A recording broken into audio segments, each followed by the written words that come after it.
It's your boy King here, the Great, coming at y'all with another video. Be sure to subscribe and hit that like button for me.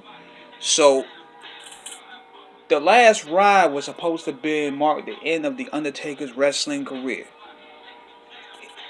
So they say. And I want to give y'all a review of what I think of the Last Ride documentary and why it may have put an official nail in the coffin in the wrestling business. So let's get to it. First of all, for the first time in 30 years, we get a glimpse behind the man behind the mask, the man behind the curtain, the wizard behind Oz. We get to see Mark Calloway. First of all, I want to say that I want to give props to The Undertaker for maintaining and staying in character for 30 years because that is not easy. That's the old-fashioned way of remaining mystique. And if a lot of the boys today would take heed on how to maintain that character, they'd be more over now. But with the last ride, we get to see more of Mark Calloway. We get to see his insecurities. We get to see the doubt that he has. You get to see the love that he has for Michelle McCool. You get to see the fear that made him not only who he is, but also is what's really destroying him. The fear of letting go. And what do you mean by letting go? He's going through the process of like what many athletes do. When Father Time come and call, it's over. It's over, man. And a lot of people don't have the resources or they're afraid of letting go of that spotlight. There's very few out there that can actually pull what Kobe Bryant did and have a plan after the sport. A lot of these people, they built their whole livelihood, they built their whole career and reputation off what they do as a career. So to let that go is a hard thing to do. Now, for The Undertaker showcasing more vulnerability, you see more of it now than ever. You saw glimpses of it with the American Badass, the big evil characters. You saw him more human-like. But here, you see his pushover side. You see him aging. You see his concerns. It's more so like you looking at Bruce Wayne and not Batman. And you see how hard he is on himself. In the matches he did, you could tell he was aging, so they was working through his limitations. So he was torn between staying loyal to Vince, and he was torn between staying loyal to Vince, being concerned about his body and what work and limitations he could do in the ring, and most importantly, his legacy. He wanted to go out on his shield. He wanted to find that one opponent that could take him out on his shield. And in the video that I did, I said Sting. But apparently that didn't work out. So they tried it with Roman Reigns.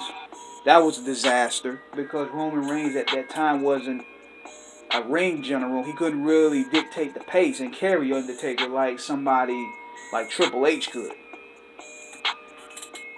So Roman was still kind of green and being in that spotlight.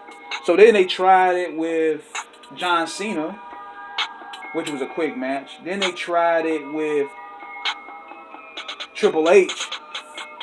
Then they tried it again with the Saudi Arabia matches with Triple H. Then they brought back Shawn and Kane and made a tag team match, which was a disaster. Then the worst of it all, they had tried to put him in there with Goldberg, which was a big mistake because these guys have no chemistry. These guys have never did a program together. They never worked together in the ring together. They both were older, and they were wrestling in 100-degree weather. So you know it was going to be a recipe for disaster there. But nevertheless, he still was on his quest to find that one opponent that could give him that ride to the sunset. And he was thinking the match he did with Roman Reigns and Drew McIntyre and Shane McMahon was going to do that. But Vince kept on asking him, come on, I need you here, I need you here. And Taker being the loyal guy that he is, he's going to do it. But what exposed a lot of the business to me was the AJ Styles portion. The AJ Styles portion of the segue was them talking on the phone. And AJ was talking about him and Taker was talking on the phone, being very cool and respectful and things of that caliber. Now, I wouldn't mind this type of stuff if this was years down the line, but these two just had a program months ago. So now you're revealing everything behind the curtain. You're revealing how the promos are shot. You're revealing the segments. You're revealing all the magic. I didn't mind some of the magic, but at this point they put it all out there. Especially it didn't really make sense storyline wise, where AJ called this man out on his manhood and his wife, and now they're sitting there talking about, man, this was a good promo, man. This is gonna be good. I don't mind pretty much assets backstage because we've seen that in glimpses. But with these WWE documentaries, you get to really see everything. So now the people that are watching this stuff, they're barely like, okay, this stuff is fake as hell. I miss the days where it was treated as realism, or that mystique was there where, is it real or is it not? And what these documentaries done with The Undertaker, it pretty much put the nail in the coffin on the mystique of pro wrestling, because they show basically everything. From how he shot his vignettes at the graveyards, the outtakes. I mean, then you have the wrestlers showing how humble and care and how much they care and stuff. It's like a little bit of that is a little bit too much. A little bit of it is real too much and excessive. And I know Jim Cornette probably gonna do a rant on that if he ain't in trouble already with what he got going on. He gonna do a rant on that about how this is exposing the business even more. Like there's no mystique there. And with the Undertaker documentary, that pretty much put the nail in the kayfabe coffin. And they wonder why they're losing ratings. Because people want to get lost in the moment and believe that what they're looking at is actually real. Vinnie Mac really pulled the whole curtain here. And it's going to come back and bite them even more. Because now who's going to take wrestling seriously?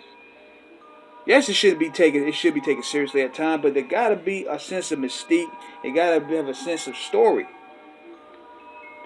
So when these guys are going in there and they're talking about dictated the match and where we did this move right, we did that move right, everything perfect, you're like, damn.